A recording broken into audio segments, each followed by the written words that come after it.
وہ بدقسمت پاکستانی فنکار جن کی قبریں لندن میں ہیں۔ ناظرین، آج کی اس ویڈیو میں ہم بات کرنے جا رہے ہیں ان بدقسمت فنکاروں کی جن کو پاکستان میں بے پناہ عزت اور شہرت ملی۔ انہوں نے بہت ہی خوشحال زندگی گزاری، لیکن ان کا آخری وقت دیار غیر میں گزرا۔ ہماری اس کیٹیگری میں پہلا نمبر ہے پاکستان کے بہت ہی سریلے گلوکار اخلاق احمد کا۔ یہ 1946 کو دلی میں پیدا ہوئے۔ تقسیم ہند کے بعد ان کی فیملی پاکستان آئی اور لاہور میں آ کر بس گئی۔ ان کو گلوکاری کا شوق تھا اور اسی شوق کی خاطر یہ کراچی پہنچ گئے۔ 60 کی دہائی میں کراچی کے ایک سٹیج گروپ کے ساتھ وابستہ ہو گئے۔ اس گروپ میں دو بڑے فنکار تھے، جن میں ایک فلم سٹار ندیم جبکہ دوسرے عظیم گلوکار مسعود رانا۔ ان تینوں فنکاروں نے اپنا ایک الگ الگ گروپ بنا لیا۔ یہ تینوں محمد رفیع صاحب کے مداح تھے اور سٹیج پر انہی کے گانے گایا کرتے تھے۔ 1973 کا سال اخلاق احمد کے لیے خوش قسمت ثابت ہوا۔ کراچی میں بننے والی دو فلمیں پازیب، بادل اور بجلی میں گانا گانے کا موقع ملا، لیکن اصل شہرت اسی سال ریلیز ہونے والی فلم چاہت سے ملی، جس میں روبن گھوش صاحب کی موسیقی میں گایا گیا گیت جو اخلاق احمد کی اصل وجہ شہرت بنا۔ ساون آئے ساون جائے تجھ کو پکاریں گیت ہمارے۔ اس کے علاوہ بھی بہت سارے سپر ہٹ گانے ایسے ہیں جو اس لیجنڈ گلوکار کی آواز میں آج بھی ہماری سماعتوں میں مٹھاس کھولتے ہیں۔ 1985 میں اس عظیم گلوکار کو انتہائی خطرناک مرض لگا جو کہ بلڈ کینسر تھا۔ اخلاق صاحب کی فیملی، ساتھی، اداکاروں اور مداحوں نے اس عظیم گلوکار کی زندگی بچانے کے لیے ہر قسم کی کوشش کی۔ 1992 میں حکومت پاکستان نے علاج کے لیے ان کو لندن بھجوایا، جہاں بہترین علاج ہوا۔ یہ اس خطرناک بیماری کے ساتھ 15 سال جنگ لڑتے رہے، مگر بالآخر وقت پورا ہوا اور یہ 4 اگست 1999 کو صرف 53 سال کی عمر میں لندن میں انتقال کر گئے اور لندن میں ہی اس عظیم گلوکار کو دفن کر دیا گیا۔ لالی ووڈ کی بہت ہی دلکش اداکارہ شمیم آرا جی، جسے کوئین آف لالی ووڈ کا خطاب دیا گیا، یہ علی گڑھ انڈیا میں 1938 کو پیدا ہوئی۔ ان کا پیدائشی نام پتلی بھائی تھا۔ قیام پاکستان کے 9 سال بعد یہ اپنی فیملی کے ہمراہ 1956 میں لاہور آئیں اور ان کی یہاں اس وقت کے فلم ڈائریکٹر نجم نقوی سے ملاقات ہوئی۔ نجم نقوی پہلے سے ہی کسی خوبصورت چہرے کی تلاش میں تھے اور یوں شمیم آرا اپنی پہلی فلم کنواری بیوہ میں جلوہ گر ہوئی اور نجم نقوی نے ہی پتلی بھائی کو نیا نام دیا۔ 1962 کی فلم قیدی کا ایک گیت، جس کے ایک گانے نے شمیم آرا کو ہمیشہ کے لیے امر کر دیا، مجھ سے پہلی سی محبت میرے محبوب نہ مانگ۔ یہاں سے کامیاب سفر کا آغاز ہوا اور یہ سلسلہ 4 دہائیوں تک چلتا رہا۔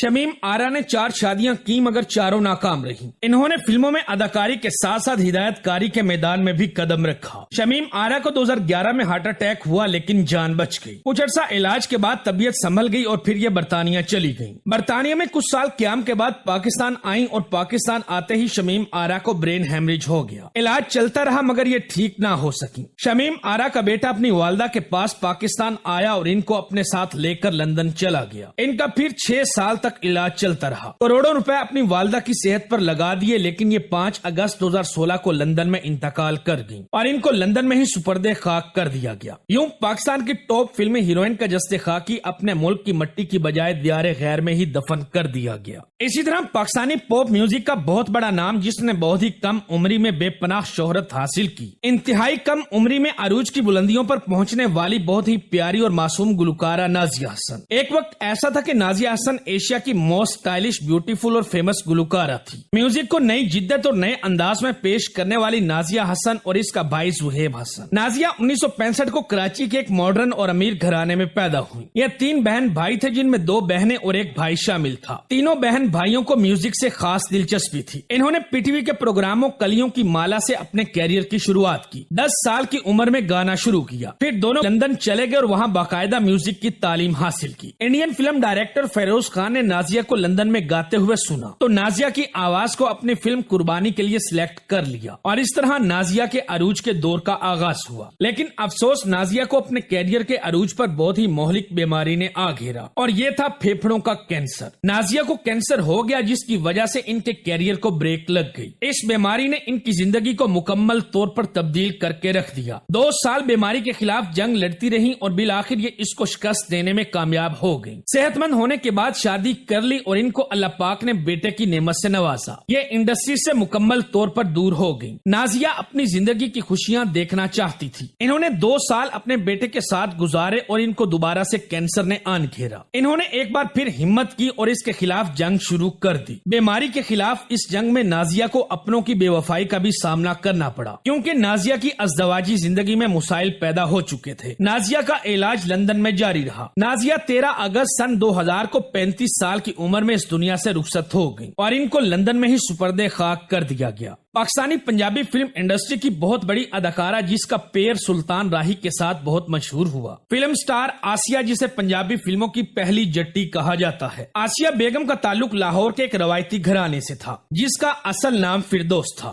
70 کی دہائی میں اپنے کیریئر کی شروعات کرنے والی آسیہ بیگم کو پنجابی فلموں کی بجائے اردو فلموں میں کام کرنے کا شوق تھا، لیکن افسوس اردو فلموں میں یہ کامیاب نہ ہو سکی اور پھر پنجابی فلموں کا رخ کیا۔ 70 کی دہائی آسیہ بیگم کے عروج کا دور تھا۔ انہوں نے اپنے 12 سالہ فلمی کیریئر میں 200 کے قریب فلموں میں کام کیا۔ مشہور زمانہ فلم مولا جٹ میں مکو جٹی کا کردار کرنے والی آسیہ بیگم پنجابی فلم انڈسٹری کی نمبر 1 ہیروئن بن گئی۔ سلطان راہی اور آسیہ بیگم کی جوڑی بہت مشہور ہوئی۔ اپنے عروج کے دور میں آسیہ بیگم نے کراچی کے ایک بزنس مین سے شادی کی، جس کے بعد ملک چھوڑا اور تھائی لینڈ شفٹ ہو گئی۔ بعد میں کینیڈا گئیں اور اس کے بعد لندن آ گئیں۔ آسیہ بیگم نے فلمی دنیا کو خیر آباد کہہ کر فلمی دنیا سے مکمل طور پر کنارہ کشی اختیار کر لی۔ انہوں نے نہ صرف فلموں سے بلکہ فلمی دنیا سے وابستہ ہر انسان سے ناتا توڑ لیا۔ آسیہ بیگم اپنی فلمی زندگی کو مکمل طور پر بھلانا چاہتی تھی، جس میں یہ کافی حد تک کامیاب بھی رہی۔ یہ تقریباً 30 سال پردہ اسکرین سے دور رہی۔ میڈیا کے سامنے آنا تو دور کسی ایک تصویر میں بھی نظر نہ آئی۔